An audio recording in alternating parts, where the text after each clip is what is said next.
सो दोस्तों नमस्कार, my name is Bhupendra Sharma, motivation speaker and business coach. बहुत ही ज़बरदस्त बिजनेस के बारे में बताने जा रहा हूँ।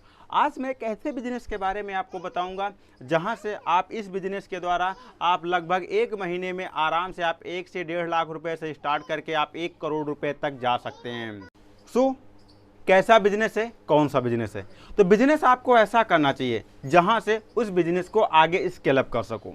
वैसे हर बिजनेस को आप स्केल अप कर सकते हो, हर बिजनेस को आप आगे बढ़ा सकते हो। बट मेरे हिसाब से कुछ ऐसे बिजनेस होते हैं जहां पर आप एक प्रोडक्ट से 100 प्रोडक्ट तक, एक प्रोडक्ट से लेकर के 279 प्रोडक्ट तक जा सकते हो, टाटा मोटर की तरीके से। और बहुत सारे ऐसे प्रोडक्ट होते हैं जहां पर आप प्रोडक्ट नहीं बनाते, थर्ड पार्टी सेलर बन जाते हो। थर्ड पार्टी सेलर का मतलब ये होता है, जैसे अमेजोन है, फ्लिपकार्ट्स है, मंत्रा है, ये क्या है? एक थर्ड पार्टी सेलर है। या फिर अगर ओला उबर की बात कर लें तो ये भी एक थर्ड पार्टी सेलर है, यानी कि बाइक किसी और की, 4 व्हीलर किसी और की, ड्राइवर कोई और चला कोई और रहा है और बीच में लोग कमीशन ले रहे हैं। गूगल पे, फ़ोन पे अगर ये सारी बात करते हैं, थर्ड पार्टी सेलर हैं। यहाँ पर एडवर्टाइजमेंट के द्वारा ये लोग मोटा पैसा कमाते हैं। तो आज जो मैं बात करूँगा वहाँ पर मैं एक ना तो ऑनलाइन बिजनेस के बारे में बात करने जा रहा हूँ और ना तो आपको हम जो है थर्ड पार्टी सेलर बनाएंगे। यहाँ पर आप टॉप लेवल के फर्स्ट सेलर आप बनेंगे और यहाँ से धीरे धीरे अपने आप को इम्प्रूव कर पाओगे, आप आगे बढ़ पाओगे। यह एक मैन्युफैक्चर बिजनेस है। मैन्युफैक्चर बिजनेस के बारे में बताऊंगा। यहाँ पर अगर आपके पास मात्र 10,000 रुपीज़ अवेलेबल है प्रेजेंट टाइम में, तो आप 10,000 रुपीज़ के साथ ही इस बिजनेस को स्टार्ट कर सकते हैं।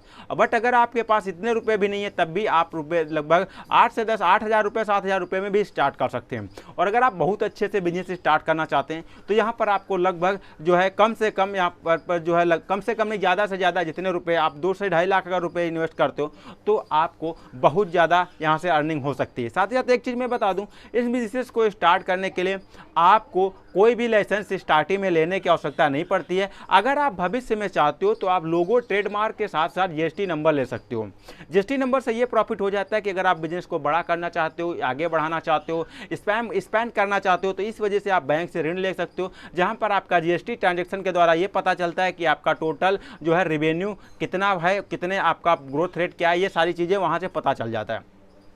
तो इसका विशेष ख्याल रखना है। अब यहाँ पर मैं अगर बात करूँ तो उस बिजनेस का नाम है फैब्रिकेटर बिजनेस। अब देखिए, कुछ लोगों को तो यहाँ पर सुन करके कुछ तो हैरानी 100% हुई होगी, बट ये एक ऐसा बिजनेस है जहाँ से आप इसे आगे ले जा सकते हो। अगर मैं आपको बता दूँ अभी प्रेजेंट टाइम में फैब्रिकेटर बिजनेस से आप क्या क्या कर सकते हो। सबसे पहले एक आम बात होती है, जर्नल में जो आप लोकल में जो बिजनेस कर सकते हो, आपके दिमाग में 100% आ गया। लोकल के अलावा भी आप बिजनेस कर सकते हो। वो क्या कर सकते हो आगे बताऊँ। जैसे आप खिड़की बनाते हो, दरवाजा बनाते हो, विंडोज़ बनाते हो, इस तरीके से ये लोकलिस्ट बिजनेस आ जाते हैं। खिड़की, दरवाजा, विंडो, झूले वगैरह जो है, स्टैंड वगैरह बना देते हो आप। स्टैंड के अलावा जो है आप फर्मा बना देते हो, जो भी घरों में लोग यूज़ करते हैं। फर्मा के अलावा आप क्या करते हो, जो भी हैंगर बनाते हो, इन सारी चीज़ों को आप स्टार्टिंग में बनाते हो। तो यहाँ पर इनसे भी आप एक ब्रांड बन सकते हो। यहाँ पर भी आप अगर कोई लोगो आप यूज़ करते हो तो यहाँ पर आप उसके साथ अपना लोगो देते हो, ब्रांड देते हो, जिसके द्वारा आप फेमस होते हो। तो सबसे पहले अगर आप ये चाहते हो, इसी में फेमस होना चाहते हो, तो आप इन चीज़ों को, जैसे आपने अलमीरा का नाम सुना होगा, गोदरेज का नाम सुना होगा,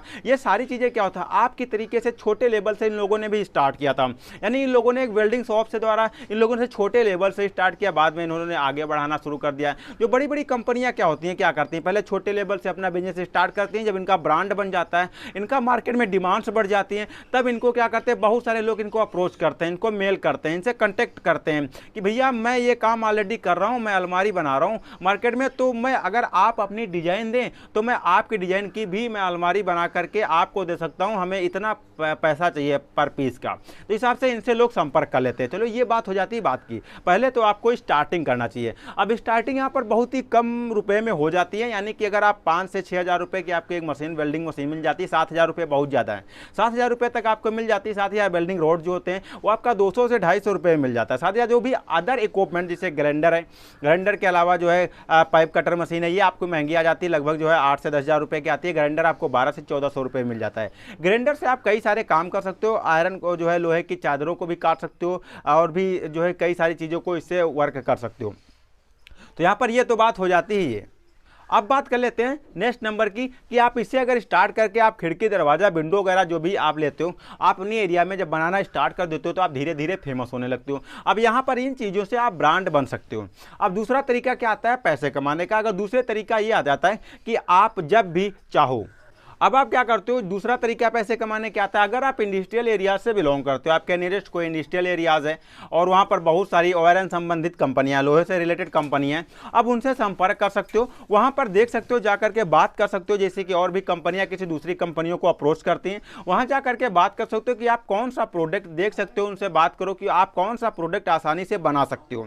अब उनसे जब संपर्क करोगे वो आपको बताएंगे। अगर दूसरी जगह से प्रोडक्ट मान लीजिए वो 10 रुपये का खरीद करके लाते हो, आप 9 रुपये का देना उनको स्टार्ट कर देते हो, तो वो आपके साथ काम 100% करेंगे। बाद में धीरे धीरे अपनी प्राइस को बढ़ा देना। तो शुरुआत में क्या करना है, आपको वहाँ के एचआर से संपर्क करना है। एचआर को संपर्क करने के बाद उनको प्रोडक्ट अपना बताना है कि हम मैं ये प्रोडक्ट बना सकता हूँ। उनको जो है स्टार्टिंग में जो है एक छोटा सा प्रोडक्ट आप बना करके सैंपल के तौर पे उन्हें दिखाना होगा कि मैं ये प्रोडक्ट इस तरीके का बना सकता हूं, तो आप अगर मुझे कॉन्टैक्ट दें तो मैं आपके इस प्रॉब्लम को सॉल्व कर सकता हूं। तो पहला ये आ जाता है कि आप B2B बिजनेस आराम से कर सकते हैं। पहला तो वो ऑलरेडी आपका वो चल ही रहा है, यानी कि जो आपका लोकली बिजनेस है वो तो आपका चल रहा है, वहाँ से ब्रांड आपका बन रहा है धीरे धीरे। साथ ही साथ आप ये भी बिजनेस स्टार्ट कर देते हैं, यहाँ से भी आपका जो भारी प्रॉफिट आना स्टार्ट हो जाता है। ठीक है, अब जब भारी प्रॉफिट यहाँ से भी आना स्टार्ट हो जाता है और प्रॉफिट वहाँ से भी आ रहा है, ये दोनों काम आराम से जो है आपके दोनों एक साथ चलने लगते हैं। साथ ही साथ अब और भी कंपनियों को एक साथ धीरे धीरे आप मेन पावर बढ़ाते हो। जब वहाँ से प्रॉफिट आना स्टार्ट होता है तब आप क्या करते हो, अपनी मेन पावर बढ़ाते हो, मेन पावर इंक्रीज करते हो, फिर और भी लोगों से संपर्क करते हो। तो इस तरीके से बिजनेस को स्टार्ट कर सकते हो। इसमें टोटल अगर लागत की बात करें, इन्वेस्टमेंट की बात करें, तो अगर आपके एरिया में 24 घंटे विद्युत ऊर्जा प्रेजेंट टाइम में जो है इलेक्ट्रिसिटी अवेलेबल है, तो वहाँ पर आपको बहुत ज़्यादा पैसे लगाने की आवश्यकता नहीं पड़ती है। बट अगर आपके पास 24 घंटे प्रेजेंट टाइम में या जो है इलेक्ट्रिसिटी नहीं है, आप सिटी एरिया के अलावा विलेज एरिया से बिलोंग करते हो, गांव के एरिया से बिलोंग करते हो, तो वहाँ पर आपको सबसे ज़्यादा पैसा लगभग 40 से 42,000 43,000 रुपये आपको जनरेटर में लग जाता है।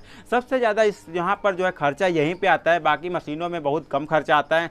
आपको वेल्डिंग मशीन लगभग 7 से 8,000 रुपये की मिल जाती है और जो है रॉड आपको 200 से 250 रुपये मिल जाता है।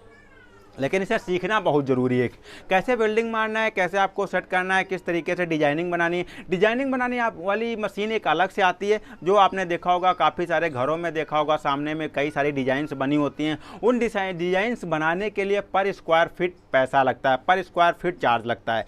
तो उन डिजाइंस को बनाने के लिए अलग अलग तरीके की मशीनें आती हैं, तो उन मशीनों को भी आप बाय कर सकते हो, जिसका रेट लगभग जो है 1200-1500 से लेकर के, यानी हैंडमेड से लेकर के इलेक्ट्रिसिटी तक आती है, यानी हाथ से चलाने वाली मशीन से लेकर के इलेक्ट्रिसिटी से चलाने वाली मशीनों तक वहां से आप खरीद सकते हो। यानी कि टोटल अगर कम से कम इसमें इन्वेस्टमेंट की बात करें, अगर आपके एरिया में विद्युत इलेक्ट्रिसिटी नहीं है, यानी विलेज एरिया से बिलोंग करते हो, विलेज एरिया से, तो वहां पर आपको लगभग जो है मान के चलिए 50,000 रुपीज़ का इन्वेस्टमेंट होगा। विलेज एरिया से बिलोंग नहीं करते हो, तो अगर आप विलेज एरिया से बिलोंग करते हो तो लगभग यहाँ पर 90,000 के लगभग आपका इन्वेस्टमेंट होगा। बट हाँ, धीरे धीरे यहाँ से इसके द्वारा आप बहुत आगे तक टाटा की तरीके से जा सकते हो। यानी छोटे से टाटा ने एक प्रोडक्ट के द्वारा स्टार्ट किया, आज की डेट में 293 292 प्रोडक्ट बना रही है। इसी तरीके से आप भी धीरे धीरे आप आगे बढ़ सकते हो और भी एरियाज में अपने कदम रख सकते हो और भी पैसे कमा सकते हो। तो अगर कोई ज़रूरतमंद है तो उसके पास जरूर शेयर करना, आपका एक शेयर किसी की ज़िंदगी बदल सकता है। दोस्तों मिलता हूं फिर से अमेजिंग और फैक्टेबल वीडियो में, तब तक के लिए इजाजत, नमस्कार।